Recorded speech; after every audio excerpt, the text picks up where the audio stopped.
What's going on? This is Coach Tyler with St. Pete Pole Vault. Welcome back to the video series.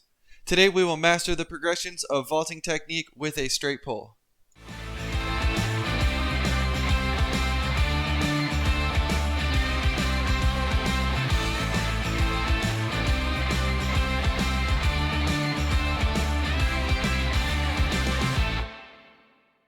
So it's time to measure our grip and steps.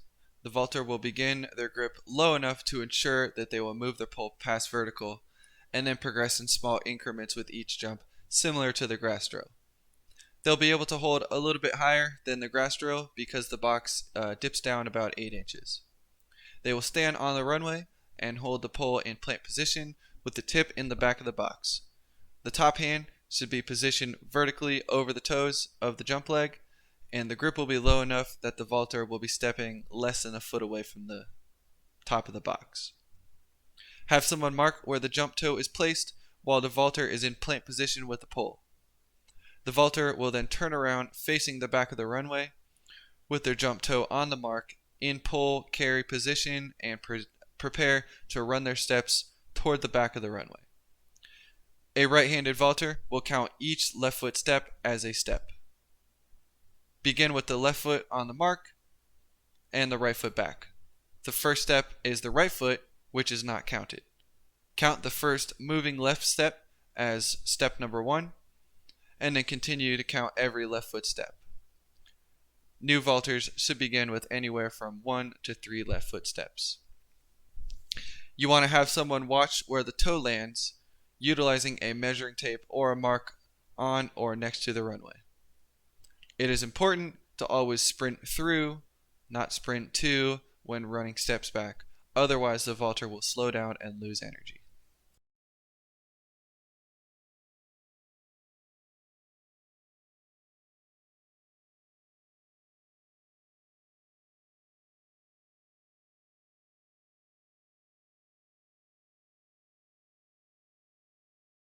Here I'm displaying a vertical takeoff with the top hand being placed directly over the toes of the jump foot. This is my turnaround into carry position with the left toe on the appropriate mark, ready to run back my steps. And we are ready for our first vault. Welcome to the pit. Straight pole drills are done with a narrow grip with the hands placed no more than a foot apart. This will encourage the bottom arm to plant the pole above the head instead of blocked out in front. The vaulter will now run from their approach mark to the pit while a coach or teammate checks to see where the foot is jumping from. As the vaulter performs more repetitions of the drill with increasing speed, jumping power, and technique, they can increase their grip 1 inch at a time. The vaulter must also back their approach up to correspond with grip height, as the top arm should be directly over the jumping foot toe no matter the grip height. Very important factor to keep in mind is adjusting steps. So imagine plant position in the box as a right triangle. The height is how high the vaulter's top arm can reach. The length is the distance between the back of the box and the vaulter's jump foot, and the hypotenuse of the triangle is the pole. If the vaulter's takeoff is inside of the mark, this would create an obtuse triangle and they should back their step up away from the pit a few inches. If the vaulter's takeoff is outside of the mark, this would create an acute triangle and they should move their approach toward the pit a few inches. A vertical takeoff is ideal for new vaulters. However, after some development, vaulters may prefer to jump slightly inside or slightly outside. The first drill we'll perform on the runway is going to be very similar to the grass drill, where the goal is just to move the whole system of the body and the pole forward. We need to jump hard. This drill should be done at every practice regardless of the vaulter's performance level to develop the muscle memory in how to move the pole forward. The hands will move the pole forward and up into the box, corresponding with the last 2 strides of the approach. The trail leg is extended behind the body to prevent the hips from moving past the pole, which will result in a loss of forward momentum. The drive knee is flexed to keep the hips high at takeoff and to propel the body forward. You want to find a grip where the vaulter is optimally challenged to push the pole and land deep into the pit, and this grip may change over time.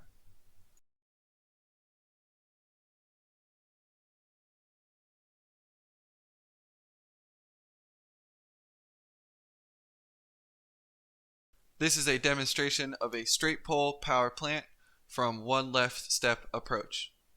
First step is step number 0. Again, left foot forward, right foot back. This is my half a step, right foot stepping, pulls in punch position. This is my one left, and I'm jumping nice and tall. And then this is my follow through with my hands up, chest forward, and hips back, pushing that pole forward.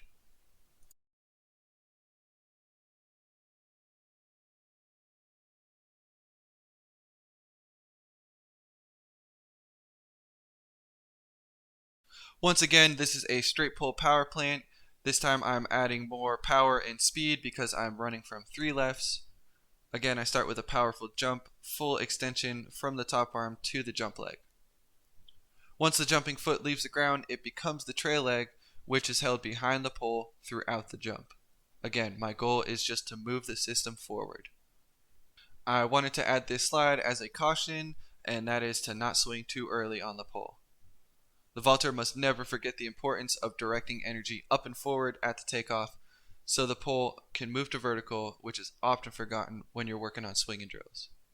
A vaulter may try to swing their feet up and pull their body toward the pole too quickly after the jump. The pole could veer sideways or even back onto the runway, possibly resulting in an injury.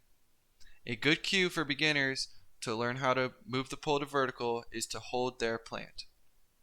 For an advanced level vaulter, the mechanics are a bit more complicated, as the plant and takeoff are really a sequence of energy and motion rather than a static hold. The best way to prevent injuries is to do many repetitions of power plants with good technique before swinging on the pole. This promotes safety as well as overall performance, as the vaulter will perform numerous repetitions of jumping safely and correctly, which will increase their confidence to plant bigger poles. Alright, and we are ready to swing on the pole now. By now we have successfully generated kinetic energy from the run and transferred it into the pole with your powerful plant. This energy in the pole is stored as elastic potential energy. The stiffer the pole, the more it will help you fight gravity. It is up to the vaulter to quickly swing their hips above their shoulders in order to harness all the energy to propel the body up against gravity. We need to get negative. What does that mean? The vaulter will swing with the intent to move their feet past the hands. When the pole is in the box in the vertical position, the positive side of the pole faces the box and the negative side faces the runway. If the vaulter does not swing back behind the pole enough, the result is a flagging position off the top where the body is directed forward into the bar rather than up and over. So a couple mechanical cues that'll help you with your swing. The drive knee swings up to the vaulter's chest. The trail leg swings down, forward, then up to the pole. The top arm will remain straight and push down to meet the quads at the top of the swing. The bottom arm will row the pole to the side and finish with the elbow in a high pole next to the ear.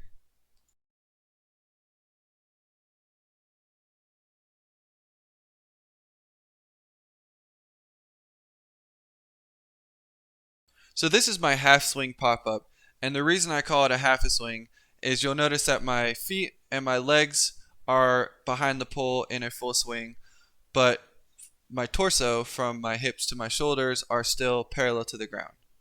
So after a powerful takeoff, you want to push the pole down to the left side of the body and swing the feet past the right side of the pole to the back side or the negative side of the pole.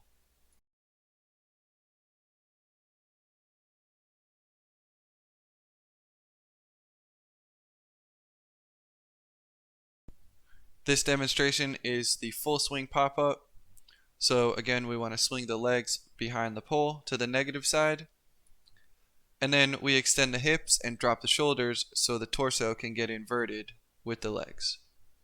After we swing our legs back behind the pole, we have our turn and invert. Beginner vaulters often develop the habit of turning on the pole too late. Therefore, turning should be practiced every time they attempt a full vault, whether it's over a bungee or a bar or nothing at all. A right-handed vaulter will rotate their body, right foot over left 180 degrees counterclockwise, on the way up before going over the bar with their belly facing down. The turn must begin shortly After the feet swing to the negative side of the pole, the invert involves the hips extending tight to the pole and the torso following the hips up into the inversion. The turn and invert must happen at the same time. Follow the hands and look down the pole as if you were killing a bug on the ceiling with a broom.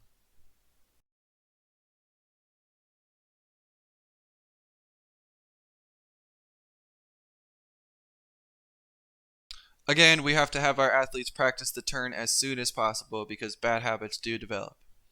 In this demonstration, I'm going to rotate the body 90 degrees counterclockwise so I land facing the left side of the pit.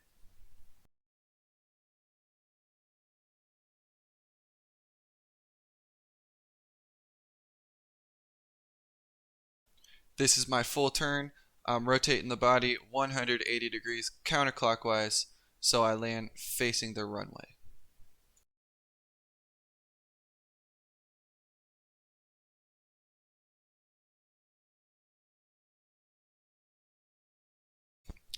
This is my full swing and turn demonstration.